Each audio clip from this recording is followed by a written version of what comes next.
Hello everyone, and welcome back to the channel. As you are probably well aware, Players Cup 3 qualifiers start tomorrow night, and this is your reminder. You have a little over 24 hours to sign up for Players Cup 3 qualifiers. We all have that one friend who forgot to sign up, so don't let that be you. Now, today, I invited 5 of the top players in the world to talk about their thoughts on the metagame, the best Pokemon, the best teams to beat, the worst Pokemon, and also how to maximize your performance in the IC. So without further ado, let's get into it. The first question is, what do you think the team to beat in this IC is? My name is Santino Tarquinio. I've been playing VGC for about 4 years now, and you probably know me best as the winner of the first Players' Cup that took place last August. So given the size and the scope of these ICs, I typically find it pretty difficult to nail down one team specifically that you should be trying to beat or prepare for. That being said though, a team that I find to be terrifying in Team Preview are teams that are focused around offensive life orb Spectrier. Now Spectrier is a Pokemon that's really taking advantage of the fact that there aren't many Pokemon that can really safely switch into its max Phantasms, the two notable normal types in the format being Indeedee and Porygon 2. So if you couple its pretty tremendous power and speed with Grim Neigh, and its ability to just, start steamrolling special attack boosts and knockouts, it can become a Pokemon that's very difficult to stop if you let it get going, especially whenever it's usually protected by Pokemon such as Clefairy and Amoonguss to let it live longer and just get off more damage. Hey guys, Joe, or as you guys may know me, JoeUX9 here. If you guys do not know, I am a content creator. I produce content on YouTube, Twitch. You guys can find me on JoeUX9 on all those platforms.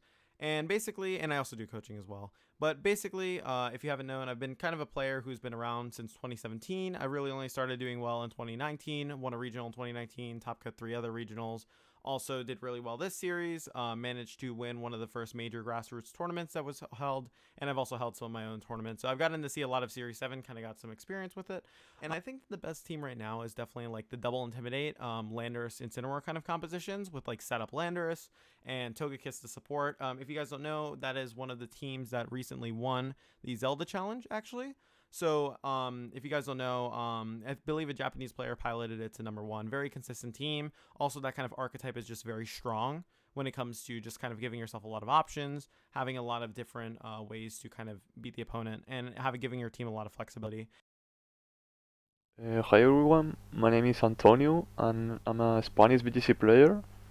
I've been playing since 2017 and some of my accomplishments include winning the Victory Road Ultra Series Open in 2019 and getting 9th place in the first Players Cup.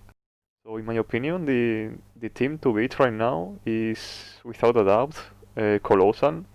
Wolfie won the Players Cup too with Colossal, and Miguel, another Spanish VGC player, got 7th place with it. And not only that, but Colossal is a very strong archetype. If you get the lead or the turn 1 right, you use insta-win depending on the opposing team. And yeah, like as we know, Wolfie is very popular, has a very high viewership. So we should expect many viewers from Wolfie to use this archetype. Like I've already seen in ladder some people just slapping Dragapult and Colossal on their teams. I'm assuming they are Wolfie's viewers or something. So yeah, they say, okay, Wolfie's using Colossal, so I'm just gonna slap 2 of these mons on my team and see how it goes. So yeah, basically, I wouldn't be confident on Colossal being the best team, but I'm pretty sure it's gonna be so popular in the IC. So yeah, you have to be prepared for it. Hey, what's up? I'm Gavin Michaels, otherwise known as King of Mars. I'm the 2013 national champion, and I've won 2 regionals, and I've also gotten second at 1 international challenge before. I think that the team to beat right now is... I wouldn't say there necessarily is one. I think the metagame is in a real state of flux, where you can kind of use whatever like strong Pokemon you want and then make a solid enough team around it, because there's enough Gloomon like Incineroar, Rillaboom, Tapu Fini that you can kind of like effectively cover any Pokemon's weaknesses. I don't think that there's anything that's too overwhelmingly strong, you're going to want to have your handle on some of the common like Tumon archetypes like Colossal Dragapult and Weezing Regigigas, but honestly, I think that you don't have to like go out of your way to beat one particular team. What Pokemon do you think is most underrated in this format?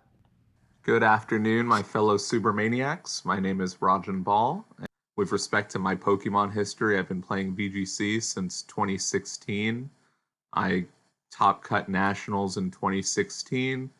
I got top 4 at Memphis regionals, finals in Toronto regionals at one point. More relevant, more on points is in 2017, I won an international challenge. More recently, I'm known for building every team Adi has ever done well with ever. I think Spectrier is criminally underrated. I think that Spectrier responds to the offense that a lot of teams want to be bringing forward, and I think that the damage reduction that Spectrier gives with its more recent Will-O-Wisp and Snarl sets, in addition to the support offered by Taunt Spectrier, really help disrupt a lot of strategies. I think that Celesteela is another Pokemon that's very underrated, though it might be difficult to feel from the outset that you're able to support Celesteela properly. But I think as a Pokemon that can set up Airstream and Max Steel Spike, in addition to threatening Airstream Pokemon with Meteor Beam, Celesteela is offering a lot of offensive potential that isn't necessarily utilized as well as it could be. When it comes to the Pokemon that I think is incredibly underrated, it's actually one of the Pokemon that was used in that team, which is Togekiss. Support Togekiss specifically is like very strong right now. It's a really good option to kind of mitigate Urshifu's usage, specifically because Urshifu is like very strong with its fighting and dark coverage, and Togekiss is like a perfect wall to that. Whereas Amoonguss is still kind of weak to Wicked Blows, right? And like even though Amoonguss can take close combats, you still have to kind of pivot it inside and out. When you have something that like directly checks Urshifu, it makes it a lot more bearable, especially in a format where it's very common. However, Urshifu usage is obviously down, and Togekiss has more merits beyond that. A bulky Onmon that can kind of stall maxes, which is pretty useful. So I definitely think that's a Mon to look out for. About some Pokemon that I think are underrated, it has to be Registeel. Eric Rios won a grassroots tournament with Registeel a couple of weeks ago, but still, I don't think Registeel has gone up in usage a lot.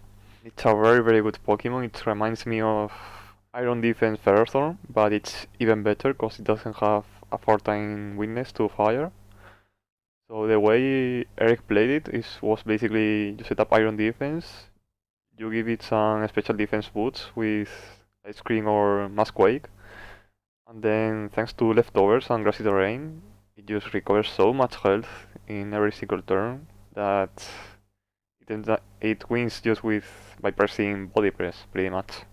So yeah, be aware of Registeel. It's a very underrated Pokemon. It can solo your entire team if you don't expect the strat. So yeah. I think the Pokemon that's incredibly underrated in this format is any hard hitting water type. I looked at the data we got from PC2, and the one thing that struck out to me was that the best Pokemon by far was any water type not named Tapu Fini. So I took that data and my own personal bias of liking Arachnid, decided to just start using it and had immediate results. So I think that any strong water type, by that I mean a water type that actually do water damage, is super good right now.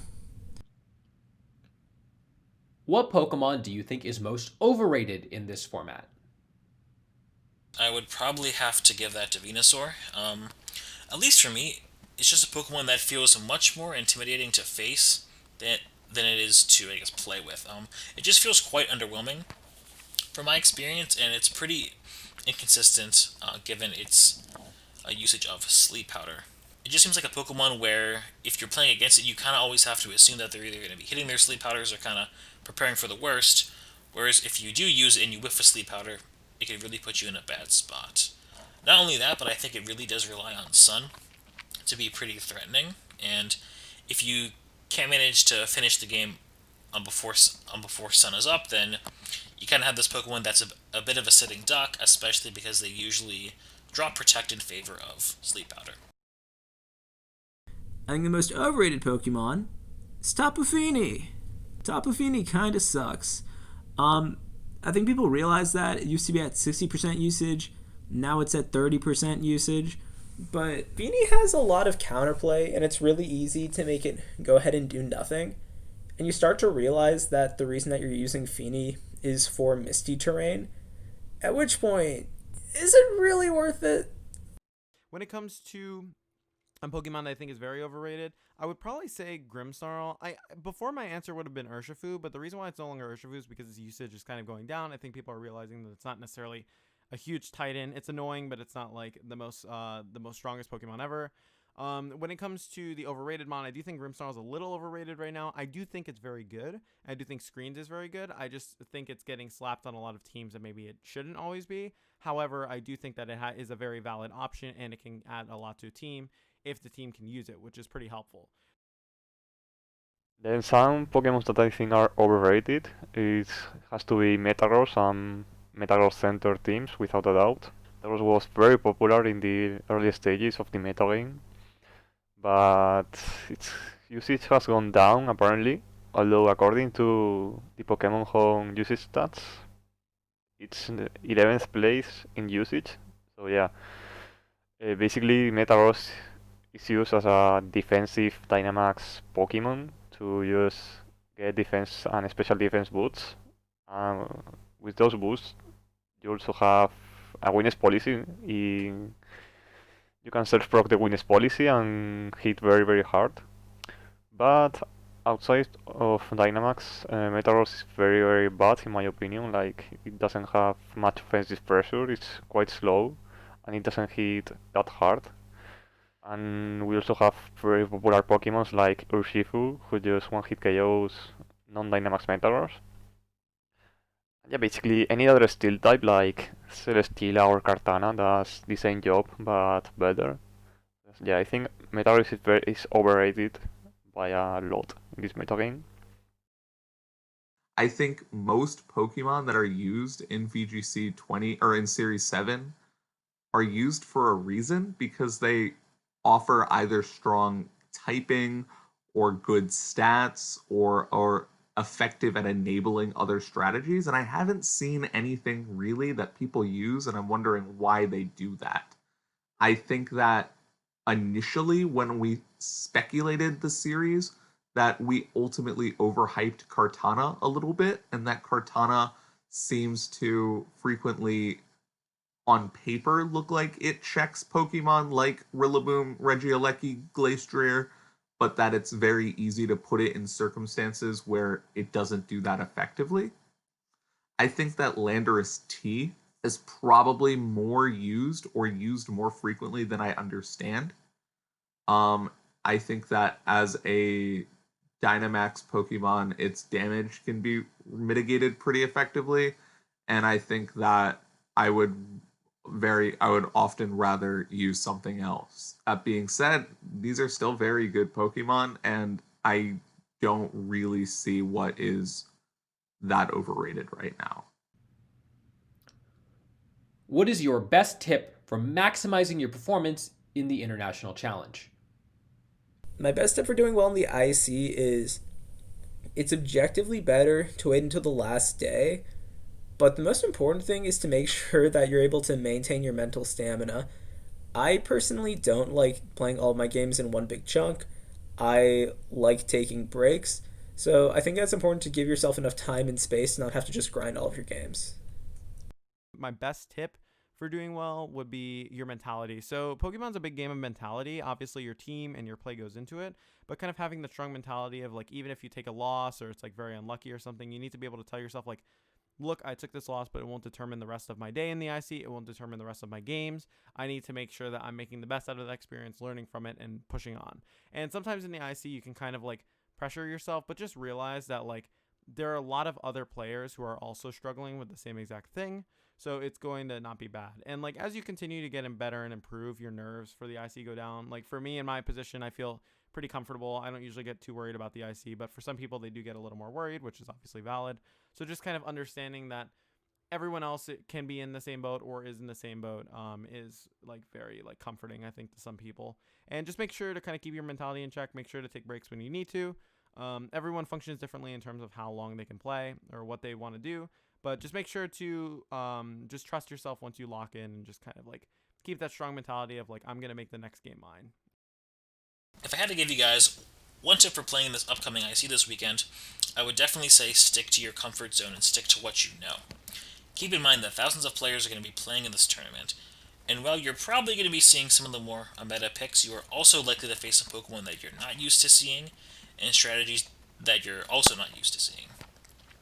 So if you have a general comfort level with what you're using, and you know what your team is capable of and what they're incapable of, that will be your greatest asset in getting through some of the more unorthodox teams you are pretty likely to face.